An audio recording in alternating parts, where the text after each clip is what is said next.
Assalamualaikum warahmatullahi wabarakatuh. Nama saya Wawan Setiawardani, dosen dari Departemen Pedagogik. Saya salah satu dosen untuk mata kuliah pengantar pendidikan. Kali ini kita akan membahas tentang pendidikan dan pembangunan. Pada hakikatnya, pembangunan adalah proses perubahan terus-menerus yang merupakan kemajuan, perbaikan menuju ke arah tujuan yang ingin dicapai. 25 September 2015 lalu, bertempat di Markas Besar Perserikatan Bangsa-Bangsa, para pemimpin dunia secara resmi mengesahkan agenda tujuan pembangunan berkelanjutan sebagai kesepakatan pembangunan global.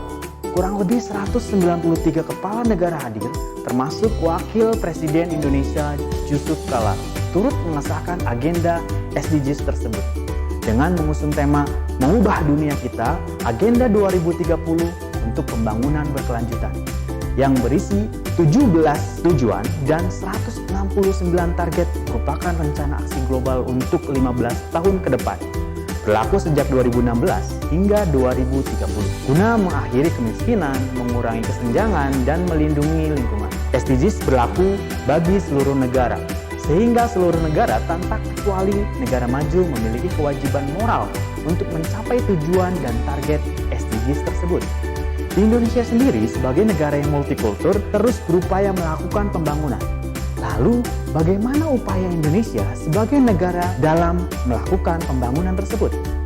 Pada akhirnya, pembangunan nasional Indonesia harus bertujuan mencapai negara kesatuan yang berkedaulatan rakyat, serta adil dan makmur berasaskan Pancasila.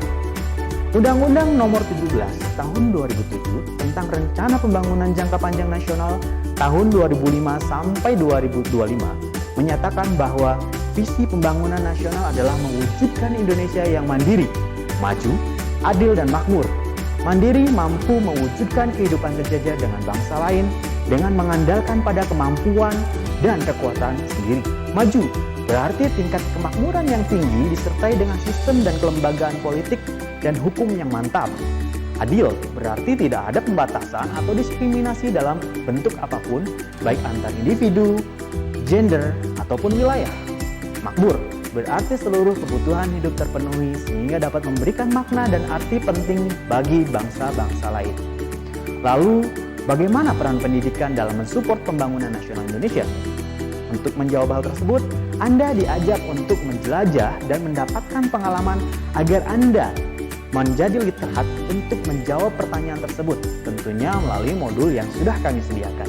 Di dalam modul ini, Anda akan diajak untuk memahami tentang konsep pembangunan yang mencakup pengertian pembangunan, tujuan pembangunan, karakteristik pembangunan nasional Indonesia, asas pembangunan nasional, dan peran pembangunan nasional. Selanjutnya, Anda juga diajak memahami pembangunan pendidikan. Selain daripada itu, Anda juga akan diajak memahami peran pendidikan dalam pembangunan. Dan terakhir, Anda akan diajak memahami bagaimana peran manusia dalam pembangunan.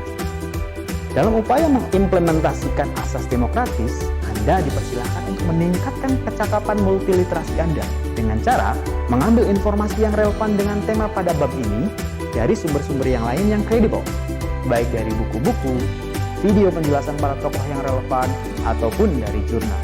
Selamat belajar untuk Anda semua. Demikian dari saya, terima kasih. Assalamualaikum warahmatullahi wabarakatuh.